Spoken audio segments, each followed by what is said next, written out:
merci de m'avoir invité. Je suis ravi de parler en français. Ça me change parce que je suis obligé de parler en anglais à chaque fois. Et je vais essayer de vous expliquer pourquoi Jeunesse a des produits uniques et qu'ils ne sont pas réplicables dans le monde et on est les seuls à les avoir. Alors, d'abord, c'est quoi Jeunesse? Quand les gens vous demandent euh, c'est qui Jeunesse? On n'est pas des vendeurs de compléments alimentaires, on n'est pas des vendeurs de soins de cosmétiques, on n'est pas des vendeurs d'anti-âge, on est ce qu'on appelle des gens qui vont promouvoir Generation Young. Alors, il faut bien dire ça, c'est un mot anglais, Generation Young, et c'est un peu l'envers de Young Generation, c'est-à-dire la jeune génération. Que je vous explique un petit peu ce que ça veut dire. Aujourd'hui, la plupart du temps, quand on parle d'âge chronologique. Autrement dit, on arrive à un milieu de la vie où on passe brutalement de l'état d'adulte à l'état de senior. On les appelle aux États-Unis les 50 plus. Et ça, c'est une idée qui devient obsolète aujourd'hui.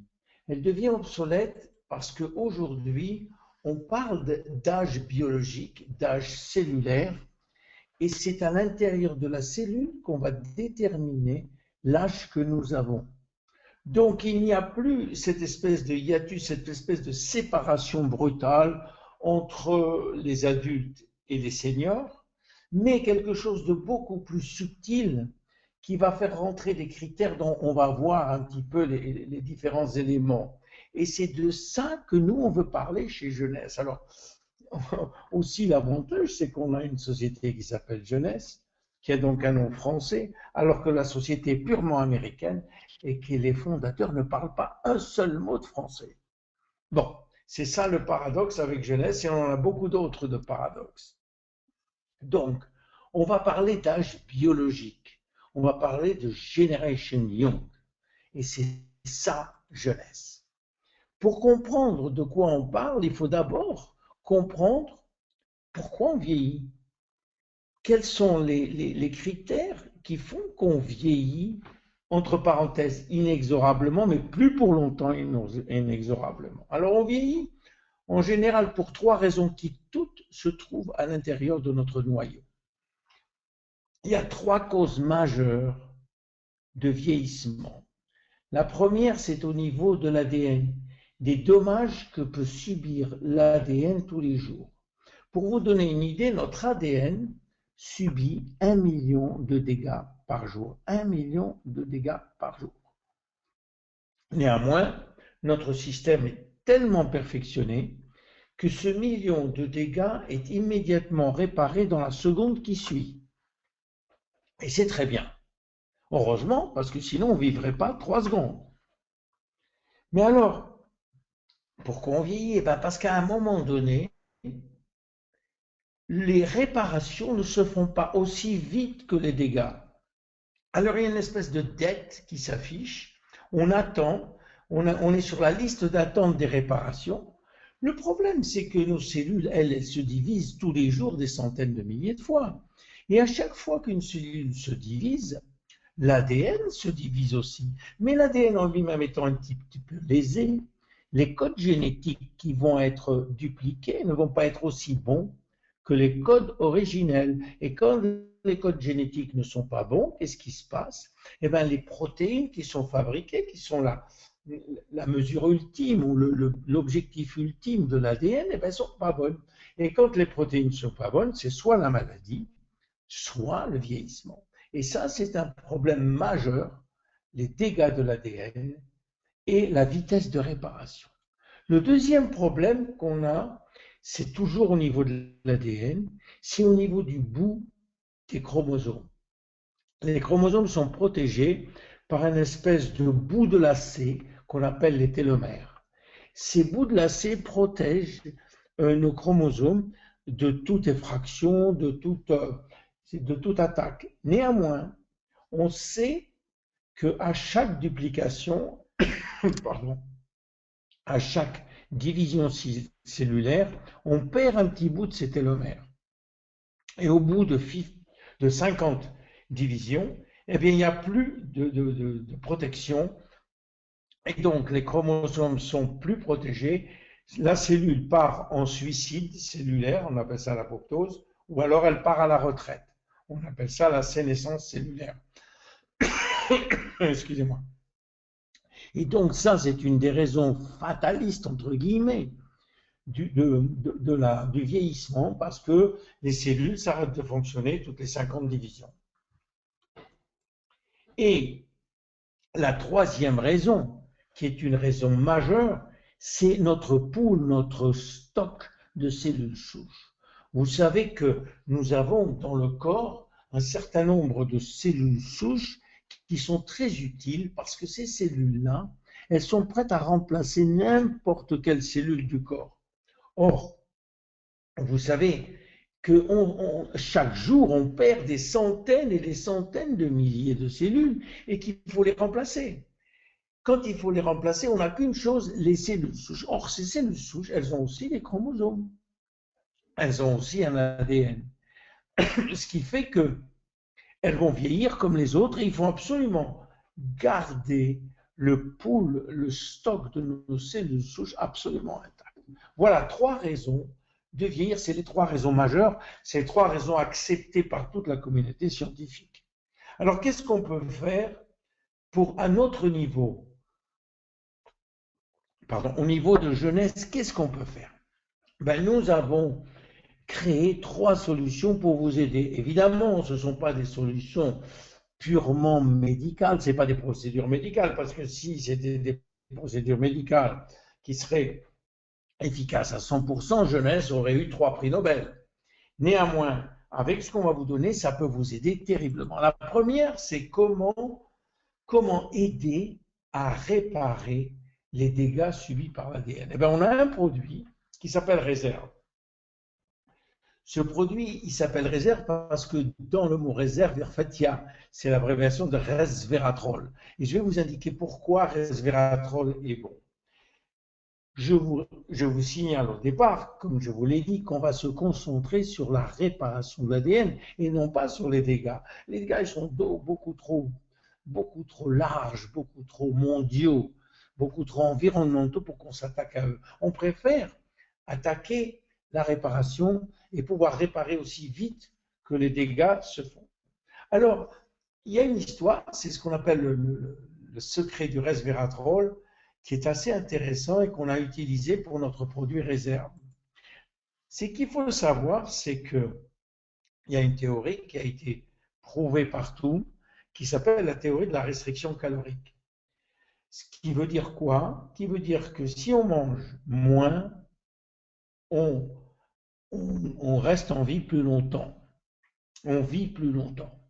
Autrement dit, si on mange 40% de calories en moins tous les jours, évidemment en gardant les proportions d'acides aminés, d'acides gras essentiels et de protéines qu'il faut, eh bien, on va vivre 30% de plus. Et ça, c'est une théorie qui a été prouvée sur des millions de souris. Mais aussi, elle est applicable à l'être humain. Parce qu'en fait, on trouve ce type de population dans beaucoup d'îles dans le monde, notamment au Japon, à Okinawa, en Italie, en Sardaigne, dans des îles grecques, en Californie. On trouve des centenaires et comme par hasard, quand on interroge ces centenaires, on s'aperçoit qu'ils mangent 40 à 45% de moins que la population normale. Entre autres, parce qu'ils prennent des oméga 3, ils prennent aussi beaucoup d'autres choses. Donc, il est certain que la restriction calorique entraîne une augmentation de la longévité. Le problème, c'est pourquoi. Pourquoi la restriction calorique augmente cette longévité? Eh bien, il faut savoir que notre système de vie, la nature, a donné la priorité à la survie de l'espèce. Ça veut dire quoi, ça? Ça veut dire que tant qu'on va bien, on a des gènes qui dorment et qui ne se réveillent pas, ce qu'on appelle des gènes de survie, des gènes qui sont dans notre cerveau reptilien. Et puis un jour, si par hasard on est en danger, ces gènes vont se réveiller. Et le fait de manger 40% de moins de calories est considéré par notre organisme comme un danger. Alors dès qu'on mange 40 à 45% de moins en calories, on a certains gènes qui se réveillent. Et David Sinclair de Harvard a trouvé les gènes qui se réveillaient. Ça s'appelle les sirtuines 1 et les sirtuines 3. Et la restriction calorique active ces gènes. Alors, qu'est-ce qui se passe? Dès que les gènes sont activés, ils vont booster toutes nos fonctions importantes, le cœur, la circulation, les reins, les poumons et surtout le système immunitaire. Donc, ces gènes, en se réveillant, brutalement, elles dormaient, hein, ces gènes étaient endormis, donc ils ne travaillaient pas. On les a dans toutes nos cellules, mais elles dorment. Et tout d'un coup, elles se réveillent et elles font ça. Alors, est-ce que la restriction calorique, c'est pratique? Non, c'est pas très pratique. Parce que la plupart des gens vont refuser de faire ce genre d'exercice tous les jours. Alors, des scientifiques se sont dit, est-ce que c'est possible de trouver quelque chose qui puisse avoir l'air d'être une restriction calorique, mais qui en fait l'est pas. On appelle ça faire une mimique de la restriction calorique. Et on a trouvé que les polyphénols du vin rouge, et notamment un des ingrédients, un des polyphénols, le resveratrol, eh bien, il avait comme propriété d'activer les sirtuines 1 et 3.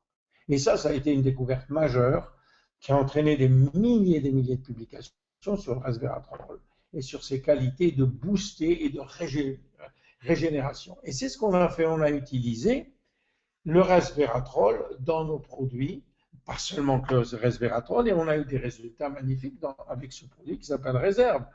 Parce que ce produit-là, il se conduit comme un antioxydant, et antioxydant, vous savez, l'oxydation est l'attaque principale de l'ADN. Donc, on va réparer l'ADN le plus vite possible. Mais non seulement ça, on va avoir des effets satellites magnifiques en améliorant notre mémoire, en réduisant nos cellules graisseuses, en boostant l'énergie et l'endurance dans les muscles, dans les cellules musculaires, en améliorant notre force musculaire, en diminuant de façon magnifique et spectaculaire la fatigue, en améliorant la coordination de nos muscles, et évidemment en améliorant notre longévité. Donc Réserve est un premier produit qui correspond à la première étape des dégâts qui sont liés au vieillissement, c'est-à-dire les dégâts de l'ADN. Réserve, resveratrol, rappelez-vous des points clés. Le deuxième point, c'était si vous voulez, le raccourcissement des télomères. Et là, on a un produit unique, on est les seuls à l'avoir, en tout cas dans le marché de la vente directe, parce que ce produit-là a un ingrédient très spécial qu'on appelle le TA65, le produit Finity, a ce qu'on appelle un activateur de la télomérase. Je vous avais dit tout à l'heure que les télomères raccourcissaient de façon inéluctable et que toutes les 50 divisions, il n'y avait plus de cellules. C'est vrai pour toutes les cellules de notre corps, sauf pour certaines cellules, là je vous explique, sauf pour certaines cellules qui sont qu'on appelle les cellules germinales, grosso modo les spermatozoïdes et les ovaires. Le professeur Blackburn s'est aperçu que dans ces cellules germinales, eh bien les télomères étaient toujours à leur maximum. Et c'est compréhensible, parce que supposons qu'un homme de 70 ans épouse une femme de 48 ans et fasse un bébé, s'ils ont chacun des télomères très courts dans leur spermatozoïde, le petit bébé qui va arriver, il va avoir 70 ans avant même d'être mis au monde, parce qu'il va avoir des télomères tellement courts au départ qu'il s'en sortira jamais. Donc la nature fait bien les choses. Dans les cellules germinales, les télomères ne sont jamais raccourcis. Et elle s'est demandé pourquoi. Et elle a trouvé pourquoi. Elle a trouvé qu'on avait une enzyme qu'on appelle la télomérase, qu'elle a appelée elle la télomérase, qui existe d'ailleurs dans toutes les cellules du corps, mais qui est activée uniquement dans les cellules germinales, et qui a pour but eh bien, de augmenter les télomères à chaque fois qu'ils raccourcissent. Vous voyez, comme ça. Dès qu'on a une télomérase, eh bien, les télomères grandissent. Et on a prouvé que remettre les télomères à une bonne longueur était, en fait, on rajeunissait au sens littéral du terme. Donc la télomérase, et il y a eu des centaines d'études là-dessus, sur le TA65. Voilà ce qu'elle fait. Dès qu'on prend la télomérase, nos télomères augmentent. Voilà. Et voilà un dessin qui va vous le montrer encore mieux.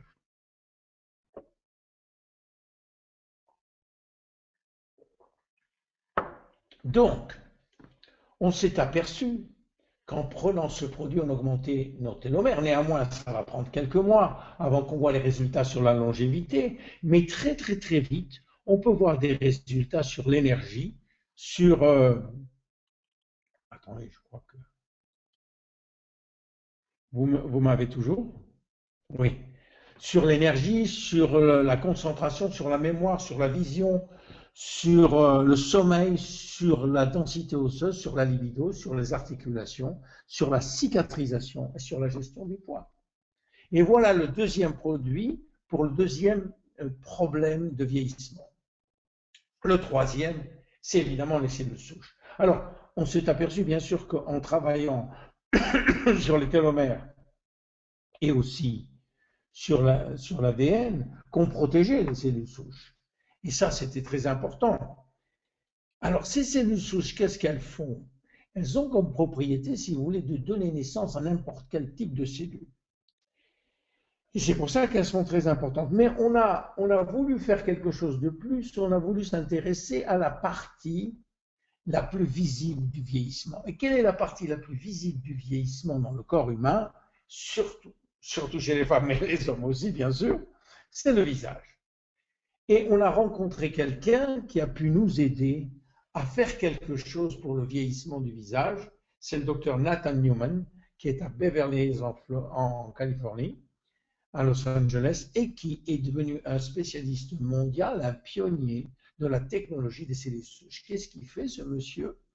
Eh bien, c'est un chirurgien plastique qui fait beaucoup de lipoaspiration, qui extrait les cellules graisseuses et qui réinjecte une partie il enlève la graisse, il y a beaucoup de cellules souches dans les cellules graisseuses et qui la réinjecte sur le visage des patients. Alors là, c'est une procédure médicale, bien sûr, mais il a créé pour nous une procédure qu'on met sur la peau. Je vais vous expliquer comment.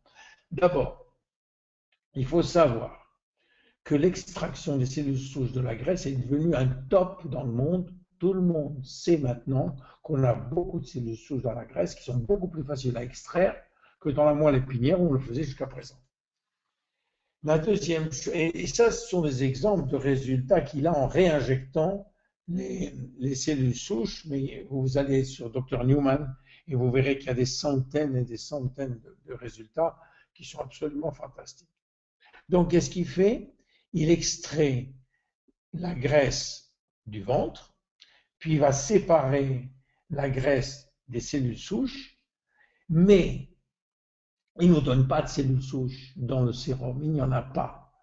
Et c'est normal, parce que les cellules souches sont des cellules fraîches. Et les cellules fraîches elles ne peuvent pas vivre sur la peau, il faut qu'elles vivent dans un environnement spécial. Par contre, tout ce qu'il y a dans le sérum est produit par les cellules souches. Et je vais vous expliquer comment ça se passe. Quand le docteur Newman fait une lipoaspiration, il garde un petit peu de cellules souches du patient et il la met dans des boîtes de piétrie, et c'est-à-dire qu'elles vont se renouveler par millions pendant une semaine. Qu'est-ce que font ces cellules quand elles sont renouvelées? Elles sont renouvelées dans un environnement qu'on appelle un gel nutritif, et au bout d'une semaine, on prend ce gel, on ne prend pas les cellules souches, on n'en a pas besoin puisqu'elles n'arrivent pas à survivre sur la peau, mais on prend ce gel qui contient des centaines de milliers de facteurs de croissance qui, eux, sont des molécules. Les molécules, elles, peuvent traverser la peau. Et on va parler de ces fameux facteurs de croissance. Ces facteurs de croissance, ce sont des hormones locales, des molécules locales qui sont fabriquées sur ordre des cellules souches. Quand vous prenez deux cellules souches et que vous les mettez ensemble, elles vont donner l'ordre aux cellules, aux autres cellules et à leurs, de fabriquer des facteurs de croissance. Alors, qu'est-ce que c'est que ces fameux facteurs de croissance? Ce sont des, disons, des molécules qui sont entraînées à faire un job très, très, très spécifique dans toutes les cellules.